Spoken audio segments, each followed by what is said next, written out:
ओम श्री स्वामी समर्थ. मित्रांनो, आजच्या व्हिडिओतून आपण बघणार आहोत मृत बालक सजीव कसा झाला. हे आहे गुरुचरित्र अध्यायामधला 21वा अध्याय. चला तर मग व्हिडिओला थोडाही उशीर न लावता सुरुवात करूया. तोपर्यंत तुम्ही चॅनलला सबस्क्राईब करा. ओम श्री गणेशाय नमः, श्री सरस्वते नमः, श्री गुरुभ्येव नमः, श्री कुलदेवताय नमः. श्री सिद्धयोगी नामधारकाला म्हणाले. नामधारका त्या ब्रह्मचार्याने त्या मेलेल्या मुलाच्या आईची विचारपूस केली व तिने ते सांत्वन करीत म्हणाले, हे बाई, तू विनाकारण शोक का करीत आहेस? मला सांग, या जगात कोणी चिरंजीव झाला का? जो जन्मास आला त्याला मृत्यू अटळ आहे. हा संसार म्हणजे पाण्यावरील बुडबुडा आहे. हा देह पृथ्वी, आप, तेज, वायू व आकाश या पंचमहाभूतांपासून बनलेला आहे. ही पंचमहाभूते विलग झाली की या देहाचा नाश होतो. या पंचमहाभूतांचे गुण या मायापाशांनी माणसाच्या ठिकाणी भ्रम निर्माण करतात. त्यामुळे पुत्र, मित्र, पत्नी इत्यादींविषयी आसक्ती निर्माण करतात. ते गुण 3 आहेत, ते म्हणजे सत्व, रज व तमोगुण.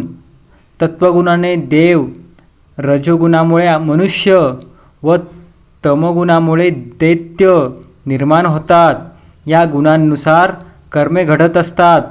कर्म चांगले वाईट जसे असेल त्यानुसार त्याचे फळ मिळते. गुणांनुसार इंद्रियांच्या भोगाची वासना प्रबळ ठरते व सुख दुःख भोग उदे येतात. पूर्वकर्मानुसार प्राणी जन्मास येतात व देह प्रारब्ध भोगतात. कल्पवर्ष आयुष्य असणाऱ्या देवऋषींनाही अंत असतो. मग मनुष्याची काय कथा? देहाव्यवस्था सतत बदलत असते. जन्म, बालपण, तरुण्य, वार्धक्य व शेवटी मृत्यू हे सर्व अटळ आहे. मृत्यूनंतर जीवात्मा पुन्हा नवीन देह धारण करतो. हे जन्म मरणाचे चक्र सतत चालू असते. जे ज्ञानी असतात ते जन्म मृत्यूचे दुःख मानित नाहीत. जन्मास येणाऱ्या प्रत्येकाची ललाटरेषा ब्रह्मदेवाने लिहून ठेवलेली आहे. प्रत्येकाचे जे पूर्वजित असते त्यानुसार प्रत्येकाला तशी गत प्राप्त होते. म्हणून कोणी बालपणी मरतो तर कोणी म्हातारपणी. स्वप्नात दिसलेले धन जसे खरे मानता येत नाही, त्याप्रमाणे देहादिकांची खात्री करता येत नाही. आजपर्यंत तू कोणकोणत्या योनीत जन्म घेतला हे तुला सांगता येईल का? तू मनुष्य योनीत जन्म घेतला होतास असे मानले तर त्या प्रत्येक जन्मात तू कोणाची आई होतीस, कोणाची पत्नी होतीस, तुझे आईवडील कोण होते हे तुला सांगता येईल का? नाही ना. मग आता या पुत्राचा वियोग झाला म्हणून विनाकारण शोक का करतेस? हा देह पंचभौतिक आहे. हा देह चर्म, मांस, हाडे, मूत्र यांसारखा नश्वर गठ्ठा आहे. कसला पुत्र आणि कसला मृत्यू? तू विनाकारण शोक करीत आहेस.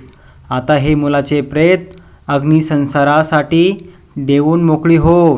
ब्रह्मचार्याने असे परोपरीने समजविले असता ती ब्राह्मण श्री म्हणाली, स्वामी, तुम्ही जो मला उपदेश केलात तो मला पटतो, पण तरीही माझ्या मनाचे पूर्ण समाधान होत नाही.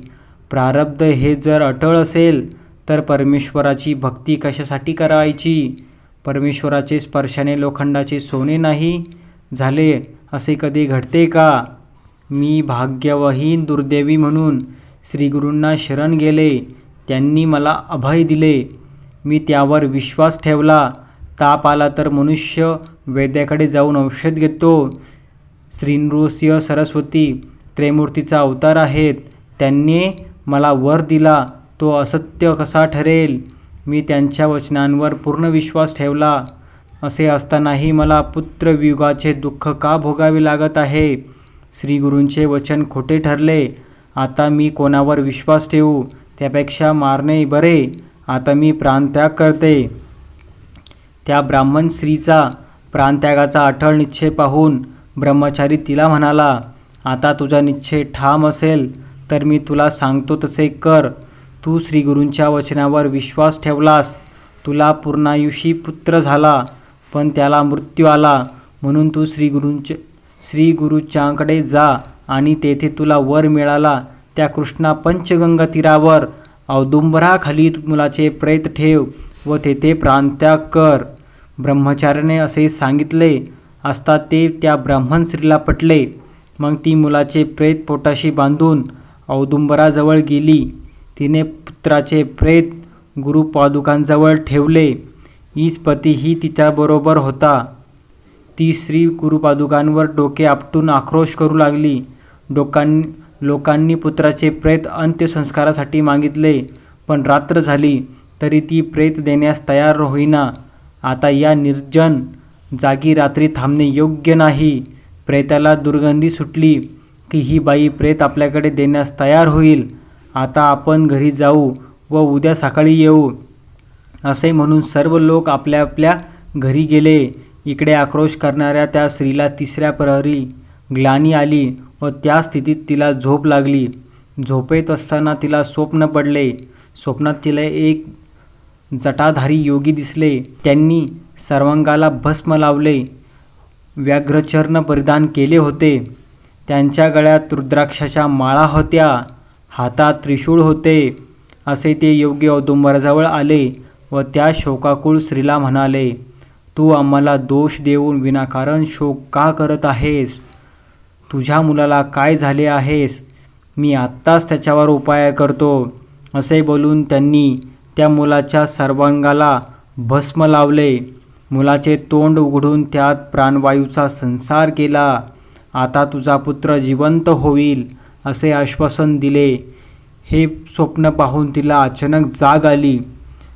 ध्यानीमनी ते स्वप्न असे मनाशी म्हणून ती आश्चर्यचकित झाली. मुलाच्या प्रेताकडे पाहून ती पुन्हा रडू लागली. आपले देवच खोटे, तेथे देवाला दोष देण्यात काय अर्थ आहे?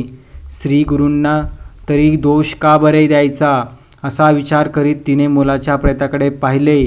ते मूल हालचाल करीत आहेत असे तिला दिसले. तिने प्रेताला हात लावला, तो गरम लागले. त्या प्रेतात जीव आला आणि तो मुलगा उठून आपल्या आईला बिलगला.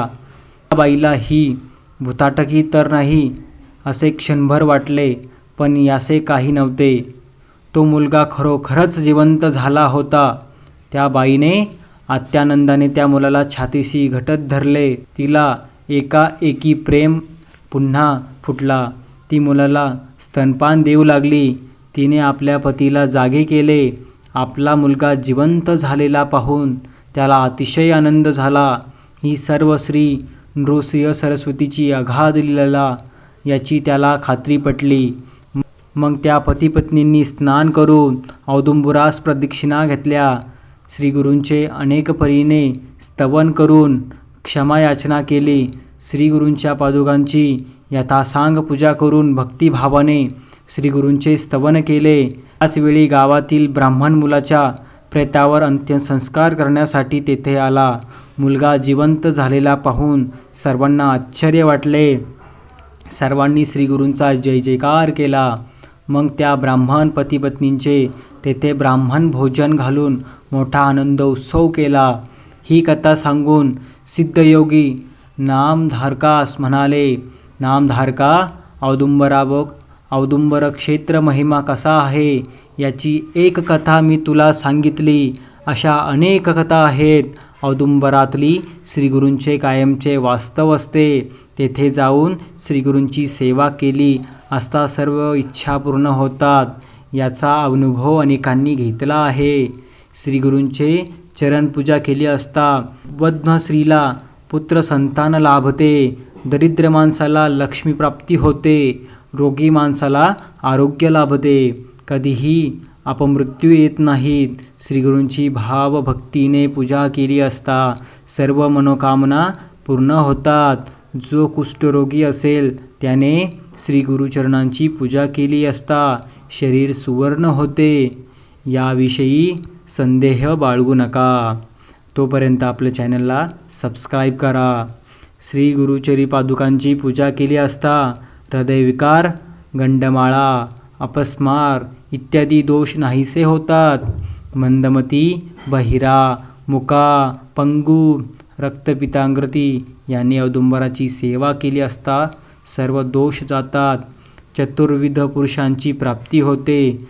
श्री गुरूंचे वास्तव असलेला औदुंबर म्हणजे या कलियुगातील कल्पवृक्षच होय. नामधारका श्री गुरुसिंह सरस्वतींचा महिमा किती सांगावा. सरस्वती गंगाधर म्हणतात, श्री गुरुचरित्र म्हणजे प्रत्यक्ष कामधेनूच आहे. त्यांचे भक्तिपूर्वक श्रवण पठन केले असता सर्व इच्छा पूर्ण होतात. अशा रीतीने श्री गुरुचरित्र सारामृतातील मृत बालक सजीव कसा झाला या नावाचा अध्याय 21वा समाप्त होत आहे. श्री गुरुदेव दत्त चरणार्पणमस्तु. मित्रांनो, स्वामी सेवकांनो, अशाच प्रकारच्या सेवांचा अगाध लीला ऐकण्यासाठी आपल्या श्री स्वामी समर्थ भक्त मंडळ या यूट्यूब चॅनलला सबस्क्राईब करा आणि कमेंटमध्ये श्री गुरुदेव दत्त श्री स्वामी समर्थ लिहायला विसरू नका. धन्यवाद.